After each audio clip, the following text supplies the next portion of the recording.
Bujar Plana refuzoi të luajë me Lechia Gdansk në Poloni, ndërsa janë zhvilluar 3 javët e para të kampionatit në kategorinë e dytë. Tashmë, klubi ka pranuar të ndërpresë bashkëpunimin, pavarësisht se Plana kishte edhe 2 vite të mbetura kontratë. Mbrojtësi i kombëtares shqiptare mori vendimin drastik pas rënies nga kategoria, ndërsa klubi dha dritën jeshile së fundmi. Vetë trajneri Vladislav Lupashko tregonte prapa skenat 2 javë më parë. Tekniku i Lechia Gdansk u shpreh se Plana refuzon të luajë. Ai mendonte se ka gjetur ekip të ri, apo se nuk është paguar dhe nuk planon të luajë në këto kushte. Për më tepër, shtoi se klubi do e dënoi për sjelljen e tij. Plana ndërkohë është në gjendjen e duhur fizike. VP Sportove Fakti raportoi 2 ditë më parë fjalët e tjera të trajnerit, që shtonte se Plana ka oferta, dhe po ashtu sugjeronte klubin që t'i hapte rrugë largimit. Dje ishte gazetari Tomasz Galinski ndërkohë që u shpreh se ndërprerja e kontratës ishte me marrëveshje, ndërsa Plana tashmë është lojtar i lirë. Stavro Pilo ka firmosur kontratën e re me AEK-n e Athinës. Bëhet fjalë për një kontratë të vlefshme deri në vitin 2030. Pilo ishte risi për kombëtaren këtë vit. Trajneri Silvinho e ftoi për krahun e majtë të mbrojtjes, pikërisht në fazën play-off të botrorit. I lindur në Rodos, Pilo regjistron 2 paraqitje me fanellën kuqezi. Duke qenë se kishte edhe vetëm 1 vit të mbetur kontratë, kampionët e Greqisë u siguruan për të ardhmen. AEK e afronte Pilon në verën e vitit 2023. Tashmë besimi tek ai është i plot. Sezon i ri, probleme të vjetra. Kjo është sërish tabloja e sulmuesit të Shqipërisë, Armando Broja. Ndërsa Burnley luajti kundër Notts County për raundin e 1/64 në Kupën e Ligës Angleze, e njohur si Carabao Cup, emri i lojtarit të kombëtares nuk gjendet as gjëkundi, madje as në storin e rezervave. E paqartë nëse ka të bëjë me zgjedhje teknike të trajnerit Hajen, apo ka shqetësime fizike për 24 vjeçarin, ndërsa nuk është mbyllur merkatoja e verës, emri i Armando Brojës qarkullon për të lëvizur nga Anglia, i lidhur me kalimin në Serie A. Në një prononcim të shkurtër për mediat, mbrojtësi i kombëtares Mario Mitaj ka folur për qasjen me Greqinë dhe lidhjen e ngushtë që gëzon me Adveun, Shqipërinë. Kam lindur në Afinë, por jam shqiptar. Fakti që kam lindur atje nuk më bën grek. E dua atë vend, për mundësitë që i dha familjes sime. Por e dua edhe më shumë Shqipërinë time. Jam patriot i Adveut tim. Kur shoh flamurin dhe flas shqip, ndjej një ndjenjë krenarie, ishin fjalët e Mitajt.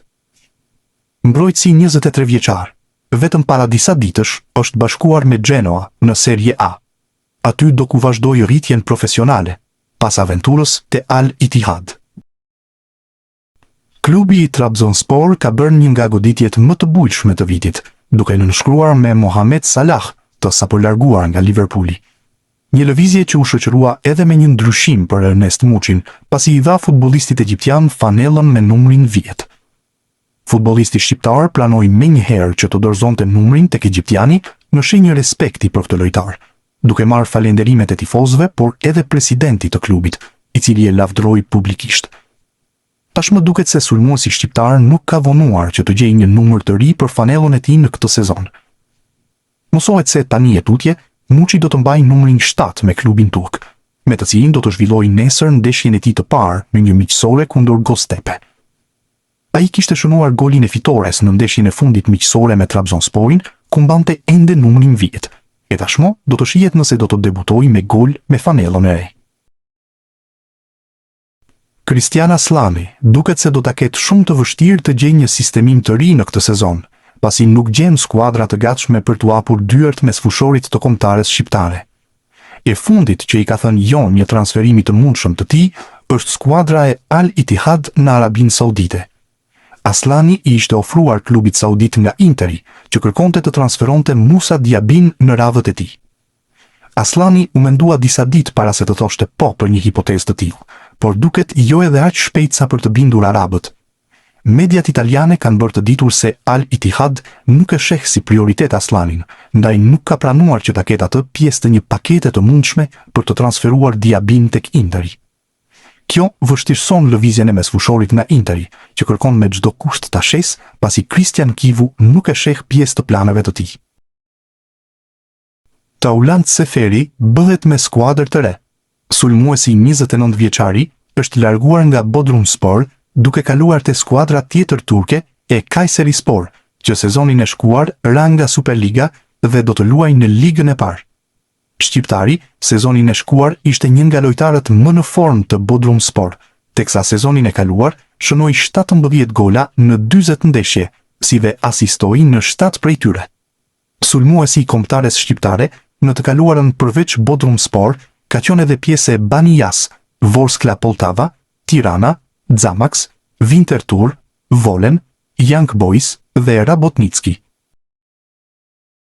Marash Kumbulla është siguruar sot kthimin për edicionin e 3 të radhazin në kampionatin spanjoll të futbollit.